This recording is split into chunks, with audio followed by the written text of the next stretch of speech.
credible na mechanic, no? So Bilang mekaniko, tip ko sa bibili ng second-hand car, piliin mo model year 2015 pataas, mas okay na ang safety at mas madali pa ang pyesa. Out guys, nandito kami ni Pastor GL ng Nueva Ecija, sa lugar po kami na Hangiles. So meron po siyang na choice na sasakyan Innova 2022. At chinik naman po natin lahat yung makina, transmission, at pina-check na rin po natin, pina-verify po natin ang papers, okay naman, first unit. At ni-road test po namin to. Ginamitan pala natin ng scanning guys. Meron tayong scanner na ginamit. Pinakita ko kay Share kung paano mag-shifting ang transmission, kung may delay siya o nag-i-stack up.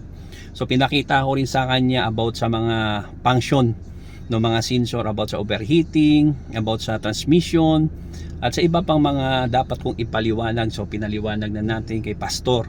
At tinignan din natin kung may bangga siya, platted, kung nabuksan na ang makina.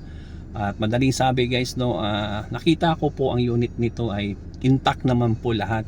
At aircon lahat naman po okay, at in-advise na rin natin si Pastor about po doon sa anong gagawin niya pagkatapos niya pong bilhin to. So sinabihan ko na po siya na pa-PMH niya kung anong service ang kailangan niya sa every 5,000, every 10,000, kung anong langis na dapat niyang gamitin. So lahat naman po ay pinaabot ko po kay Pastor at sinabi ko sa kanya, nire-recommend ko ang sasakyan nito, pwede niya nang bayaran dahil maganda naman po at walang dahilan at wala ka naman po kaming makitang rason para sabihin po natin, Pastor, na hindi okay ang unit. So hinga na lang natin ang si Pastor kung about po sa checking natin, kung satisfied po ba siya. At Pastor, una sa lahat, saan po kayong Pastor? sa People's Missionary Church po sa Nueva Ecija.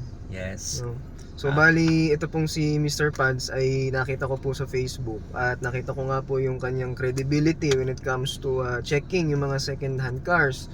At nakita ko po kung gaano siya kabusisi, no? Talagang chinek niya lahat, no? From ilalim, sa loob, sa labas, even yung mga singit-singit talagang chinek po ni Mr. Pads. Kaya po masasabi ko na very satisfied ako at wala pong takot, no, sa puso ko na bibili ng second hand cars, lalo na po na alam ko na si Mr. Pads ay talagang credible na mechanic, no. So salamat po kay Mr. Pads na nagsama po sa akin or sumama sa akin para i-check tong unit. Yes.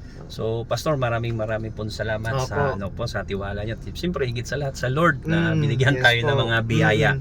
So guys, maraming po salamat. Kung gusto niyo po guys bumili ng second hand cars, so nandiyan po ating highly recommended po, Mr. Pads. Yes, recommended po tayo ni Pastor. So maraming po salamat guys. God bless you.